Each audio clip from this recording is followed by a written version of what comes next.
headquarters. Just a second, please. Detective Bureau, Captain Wright. This is Spencer Merrill, the publisher, Captain. Yes, Mr. Merrill? I'd like to see you as soon as convenient. The matter's very urgent. Very well. At your office? No, meet me at the offices of the Beacon magazine at Madison Avenue. Yes, I know where it is. I'll be there in 20 minutes. Very well. Yes, Captain? Order a short call car to the rear door. Yes, sir.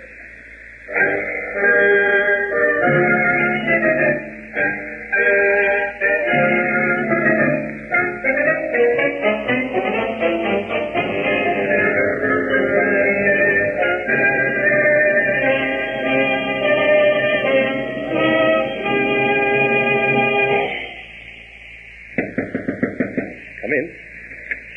I'm Captain Wright. Yes, I know. I'm Mr. Merrill. How do you do? This is Mr. Peters. Glad to know you. How do you do? Sit down, Captain. Thanks. Peters here called me at home this morning with a very strange story.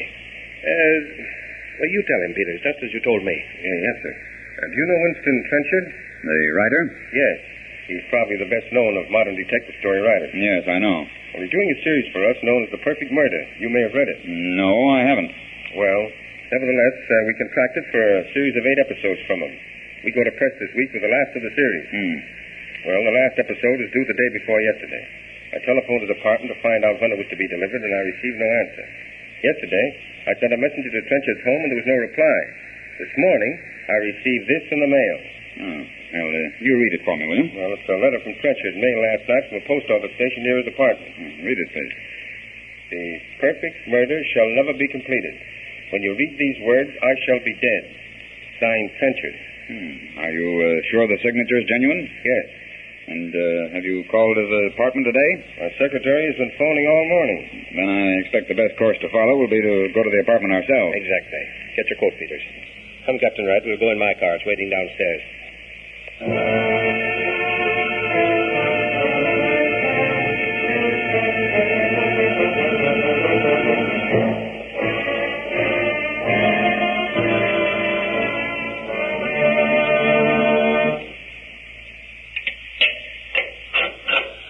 Trenchard's apartment is just down this corridor here. You're acquainted with him, Mr. Merrill? Naturally. Mr. Trenchard is unmarried? Yes, he was married once years ago, I believe. Here. It's this door.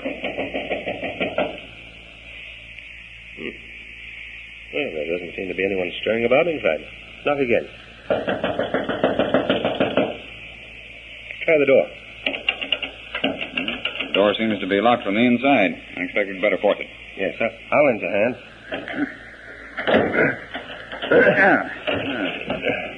There. There's a light just inside the door, Captain. I found it. Doesn't seem to be anyone at home. This may be some sort of a... Well, what is it, Peters? In that chair. Look. Trenchard. Steady now. Don't bother one of you touching. He's dead. This is awful. See if we can get a little more light in here. Try raising that blind at that end of the room, Mr. Merrill. Well, this is a terrible thing to happen just now. Murder's a bad business at any time. This is a ghastly thing. Looks as if he shot himself in the forehead. Here's the gun, and the attitude of the body is normal enough. I only had an idea what he was planning to do. I could have perhaps prevented this. How long has he been dead? I won't be able to say definitely until the coroner gets here. Offhand, I'd say 12 hours at least. Then he probably killed himself sometime last night, after he'd mailed a letter. What's this in the fireplace? It looks like a burned manuscript. Now, careful there. We'd better leave that to the men from the Identification Bureau. I just wanted to make sure it was a manuscript.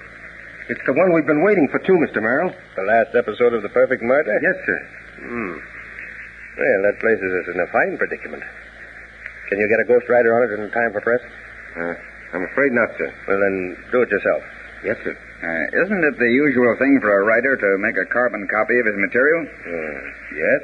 Then, before we get all excited about it, I'd suggest that we look around for the carbon copy. Not now. I want to telephone to headquarters for the fingerprint men. I'm not so sure that this is a suicide.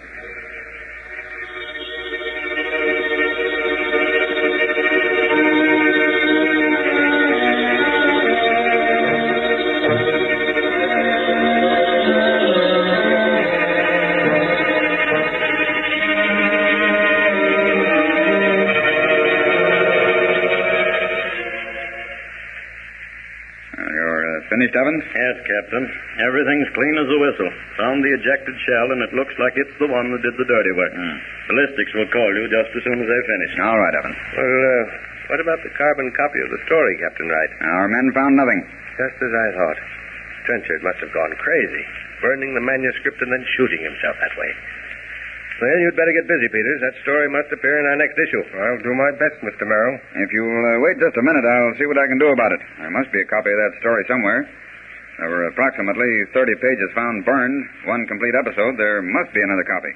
Well, then where can it be? Well, that's a very difficult question just now, Mr. Merrill. If you and Mr. Peters will return to your offices, I'll see what I can do in the meantime. If anything new turns up, I'll call you at once. Very well. Do what you can, Captain Wright. I'll appreciate it. Our magazine must have the final episode of that story by midnight tonight. I'll do my best. Good night, gentlemen. Good night, sir. All right, Evans. Bring the girl in. Yes, sir. Come in, then. Oh, have a seat, please, Miss Saunders. Thank you. You were Mr. Trenchard's secretary, I believe. Yes, You were fairly close to his personal affairs? reasonably so. Did you do the typing on his last story, The Perfect Murder? Yes. Did you make a carbon copy of the work? Yes, sir. Do you know where that copy is at present? No, I don't. I finished it sometime last week. I left both copies with Mr. Trenchard. I see. Do you have any idea where Mr. Trenchard could have put the carbon copy? We failed to find it in his files or on his desk. If it wasn't in the file, then I don't know where it is. Mr. Trenchard was very particular. Miss Saunders, do you know of any reason for Mr. Trenchard killing himself? Certainly not. Just what do you mean by that answer? Well, I mean I know of nothing which would cause Mr. Trenchard to commit suicide. He was very much against suicide. Why, in several of his books, he had branded it as a cowardly act. You're familiar with Mr. Trenchard's handwriting? Yes. Would you tell me if this is his signature at the bottom of this letter? Well, it looks very much like his signature. This letter was mailed to Mr. Peters sometime last night. It was posted shortly before 8 o'clock. But... What's on your mind, Miss Saunders? Oh, but that's impossible. Why? Mr. Trenchard was with me last night from 6:30 until 11 o'clock. Oh. He couldn't possibly have posted the letter. It does throw a different light on the matter. How's your memory, Miss Saunders? Fairly good, I believe. Well, if you have no objection, I'm taking you to lunch. And while we're lunching, I'd particularly enjoy hearing as much as you remember of the last episode of Winston Trenchard's The Perfect Murder.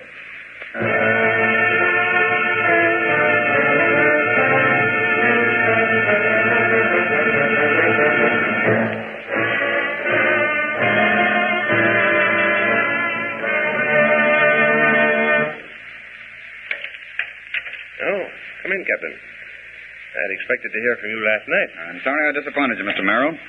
You know Miss Saunders. Yes, how do you do? I'm very well, thank you. You made out all right with the story? Yes, Peters finished it last night. I was reading the galley proofs as you came in. And I see I'm too late. I thought you'd enjoy receiving the original. The original? Yes. Oh, is Mr. Peters about? I believe so. Would you mind calling him? Why, yes. Ask Mr. Peters to step into my office, please. I've been doing a lot of work, Mr. Merrill. That's why I had no time to call you last night, as I promised. Work? Yes, and Miss Saunders here has been invaluable to me. You wanted to see me, Mr. Merrill? Oh, Captain Wright. How do you do? Come in, Mr. Peters. You know Miss Saunders? Why, certainly. I'm going to ask both of you gentlemen to sit down while I tell you how I found out that Winston Trenchard was not a suicide. Not a suicide? Exactly.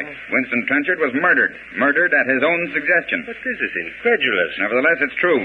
Winston Trenchard was murdered by his own suggestion. But I'll ask Miss Saunders to read from a portion of the original manuscript. The killer turned for a last survey of the room. Then, stealthily, he closed and bolted all the windows from the inside. Next, he withdrew from his inside pocket a small portion of fishing cord and 2 pins. Kneeling beside the bolt on the door, he worked feverishly for a few minutes. Saunders, where did you find that manuscript? Don't interrupt, please, Peters. Go ahead, Miss Saunders. Within a few minutes, he had inserted the loose end of the string through the keyhole, and entering the hall, closed the door softly behind him. Pulling gently on the cord, he heard the bolt inside the room slip into place. Applying more pressure, he felt the pin straighten, and with a slight jerk, he withdrew it from the keyhole. With a leer on his cruel lips, he stepped back and tried the door. It was locked. Locked from the inside. At last, he had committed the perfect murder. But Captain Wright... That was the method the killer used to kill Trenchard. He used Trenchard's own murder scheme. But he didn't dare let Trenchard's solution of the crime appear in print. He was afraid that it would set someone to thinking. So he carefully destroyed the remaining copy of the manuscript. The copy? Yes, the burned portion which we found in the room was the carbon copy. The killer already had the original in his possession. But this is ridiculous. Oh, not so much as you'd think. How much were you paying Trenchard for the story, Mr. Merrill? $5,000 an episode. Payable? Upon publication of each episode. You signed the checks personally? Yes. Then they were sent to the offices of the magazine for delivery. To Mr. Peters here? Yes. Would you be surprised to know, Mr. Merrill, that those checks never reached their destination? Captain Wright, that's a lie. Steady, Peters. Not a move out of you. It's true, Mr. Merrill. Those checks were cashed, but not by Trenchard. Peters cashed those checks forging Trenchard's name. I repeat, it's a lie. Peters made arrangements to pay Trenchard after the last episode, thinking that his winnings on the market would replace the money. Unable to pay, he read Trenchard's last episode and, using it as a guide, killed him. Why, you're lying. Oh, no, I'm not. Peters, I searched your home this morning. I found the fish cord, the bent pin, and best of all, the original manuscript. Where you made your mistake, Peters, was in taking Trenchard's story too much to heart. There's no such thing as a perfect murder.